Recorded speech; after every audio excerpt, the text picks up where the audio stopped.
Immigrer au Canada gratuitement. Vous avez sûrement vu ce titre quelque part. Je vais être direct avec vous, c'est faux. Immigrer au Canada avec 0 francs, 0 dollars, ça n'existe pas. Mais, et c'est là que ça devient intéressant, il existe une vraie stratégie pour partir presque sans rien.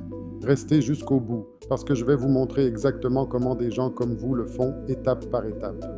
Voici le principe que personne ne vous explique. Quand on parle d'immigrer sans argent, on ne supprime pas le coût, on le déplace. Quelqu'un d'autre va payer à votre place. Ce quelqu'un, c'est soit un employeur canadien qui vous embauche, soit une bourse complète qui couvre vos études et votre logement. Votre travail à vous, ce n'est pas de trouver de l'argent, c'est de devenir le candidat que cet employeur ou cette bourse a envie de choisir. Tout le reste de cette vidéo, c'est ça. Première voie et la plus accessible pour nous, francophone, la mobilité francophone. Retenez bien ce nom. C'est un programme qui permet à un employeur canadien, partout au Canada sauf le Québec, de vous embaucher sans passer par la fameuse étude d'impact sur le marché du travail.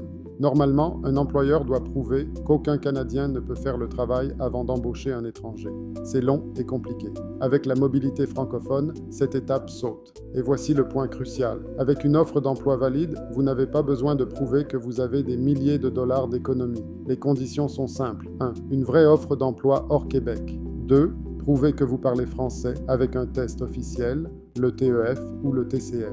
Le permis peut aller jusqu'à 3 ans et votre conjoint peut souvent travailler aussi. Les seuls coûts, le test de français, les frais du permis, l'examen médical et votre billet d'avion. Quelques centaines de dollars, pas des dizaines de milliers. Le permis de travail, c'est temporaire. Comment le transformer en résidence permanente? C'est la deuxième voie, entrée express, catégorie francophone. Le Canada manque de francophones en dehors du Québec, et il le sait. Il organise donc des sélections réservées aux candidats francophones, avec des critères beaucoup plus faciles à atteindre. Dans un seul tirage récent, le Canada a invité 4500 candidats francophones d'un coup. Et le détail qui compte, une fois que vous avez travaillé au Canada grâce à la voie 1, cette expérience canadienne vous permet de demander la résidence permanente sans avoir à prouver de fonds d'établissement. Vous entrez par le travail, vous accumulez de l'expérience, et cette expérience vous ouvre la porte de la résidence permanente. C'est un enchaînement, pas un coup de chance. Troisième voie, pour ceux qui veulent passer par les études, les bourses. Mais je dois être honnête, car beaucoup se font piéger. Depuis janvier 2026, pour obtenir un permis d'études au Québec, vous devez prouver environ 24 617 $ canadiens pour vos frais de vie. C'est plus du double d'avant. Donc une bourse qui couvre juste les frais de scolarité ne suffit plus. Il vous faut une bourse complète. Scolarité, logement et vie quotidienne. Les pistes sérieuses pour les francophones. Les bourses de la francophonie du FRQ au Québec, ouvertes aux pays membres de l'OIF, dont le Burundi. La fondation Mastercard, qui finance des étudiants africains. Et les appels de l'OIF et de l'AUF. Mais soyons réalistes, ces grandes bourses visent surtout la maîtrise et le doctorat. Pour un programme technique de niveau collégial, il n'existe presque pas de bourse qui couvre les 24 000 $ exigés. Pour la plupart d'entre vous, la voie du travail reste plus solide. Avant de continuer, parlons des arnaques, parce qu'elles ruinent des familles entières.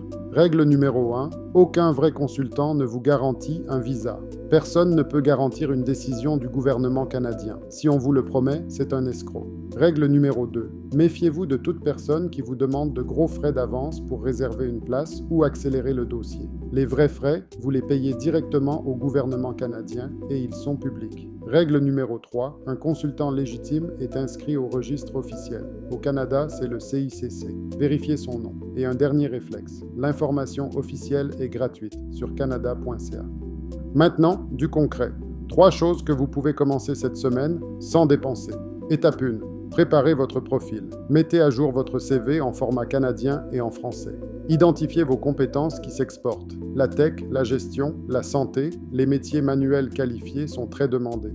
Étape 2. Renseignez-vous sur le test de français, le TEF ou le TCF. Téléchargez les exemples gratuits, faites un test blanc, mesurez où vous en êtes.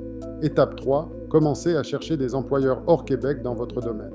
Votre objectif des 3 prochains mois, obtenir une seule offre d'emploi. Une seule suffit à déclencher toute la machine. Ne visez pas tout en même temps. Visez la première étape, puis la suivante. Si cette vidéo vous a aidé à voir clair, abonnez-vous. Je publie régulièrement des stratégies concrètes pour l'Afrique francophone. Dites-moi en commentaire quelle voie vous parle le plus, le travail ou les études. Et surtout, avant toute démarche, vérifiez toujours les informations sur les sites officiels, IRCC sur canada.ca et le ministère de l'Immigration du Québec. Les programmes changent vite. À très bientôt.